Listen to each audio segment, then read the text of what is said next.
Alright, let me hit you with this. 7 farmers hire a bunch of samurai to protect them from bandits. 7. That's the story. Doesn't sound like much, right? Just a bunch of regular dudes, plus some badass sword fighters, all banding together to protect some random crops. But here's the kicker. This movie is not just about sword fights and action. It's about honor, sacrifice, and a group of misfits coming together to become a legend. And yeah, the farm gets a whole lot of love, just wait for it. Can you even imagine this happening today?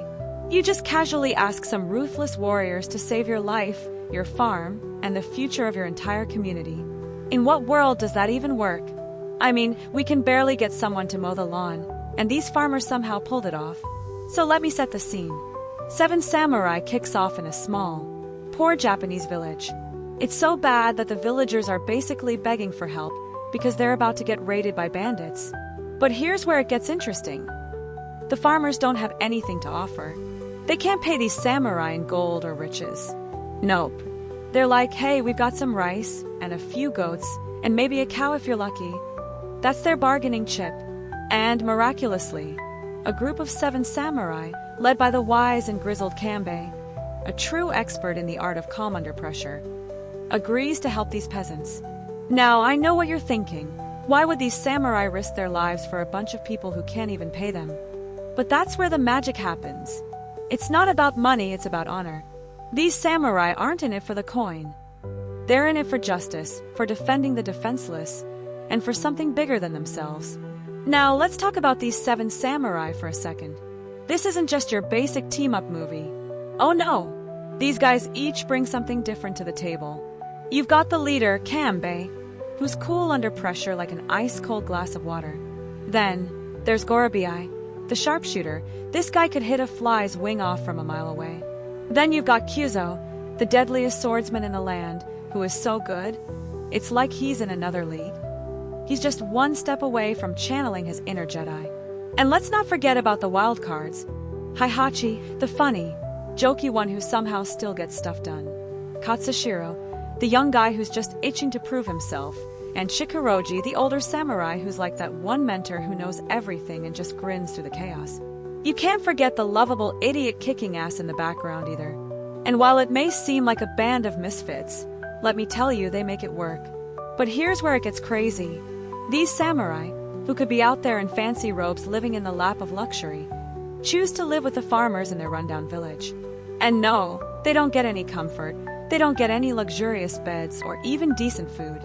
They train these villagers to fight for their own homes. They literally teach them how to become warriors. Think about that for a second. How many people would actually be willing to do that? To risk it all, without expecting any reward, just to give a bunch of strangers a fighting chance? And yeah, there's that inevitable face-off with the bandits. But let me tell you, this isn't just your warrior fighting warrior type of deal. This is a guerrilla warfare masterclass. The samurai don't just charge in, swords blazing. They make a plan. They strategize. They make the bandits think they've already won, and then boom. It's the surprise ambush that flips the script. There's a level of genius here, and it's honestly something you'll never see coming. Now, here's the kicker. The samurai don't walk away from this battle with big glory and cheers. Spoiler alert, the samurai die. One by one. Kanbei, the wise leader, he dies. Kyuzo, the master swordsman, he dies. Heihachi, the guy who cracked jokes all the time, he dies. And the list goes on. These warriors sacrifice everything. Why? Because they believe in their cause. They believe in protecting these farmers, not for themselves, but for the future. And let's talk about the villagers, shall we? These guys started out as complete wimps. They couldn't even hold a pitchfork without shaking. And by the end of it, they've learned how to fight, how to survive, and how to defend their homes. You could say they went from zero to hero, except they were always heroes in their own right, but they just needed someone to show them the way. So here's the real question. Can you honestly imagine doing what the samurai did? Think about it. Going into battle with no promises of wealth, no fame, and the real possibility of dying just to help a bunch of people you barely know. These guys are the true definition of honor. The film's not about the ring, the treasure, or the riches. It's about sacrifice, integrity, and being the bigger person when no one else is willing to do it. And by the end, these samurai are gone. But the farmers are left to rebuild their lives, and the village becomes a symbol of hope. The samurai's job is done. It wasn't about the fight, it was about the impact they left behind. And that, my friend, is something we rarely see today. But we can all learn from it. And let's be real here, you could never pull off this level of badassery. It's easy to talk about doing something honorable, but when the bullets start flying and swords start clashing, would you still have the courage to stand up? Watch Seven Samurai and ask yourself that. You'll probably never think the same way about helping people again. So, do yourself a favor and watch this classic. It's about legacy, brotherhood, and one hell of a fight for survival.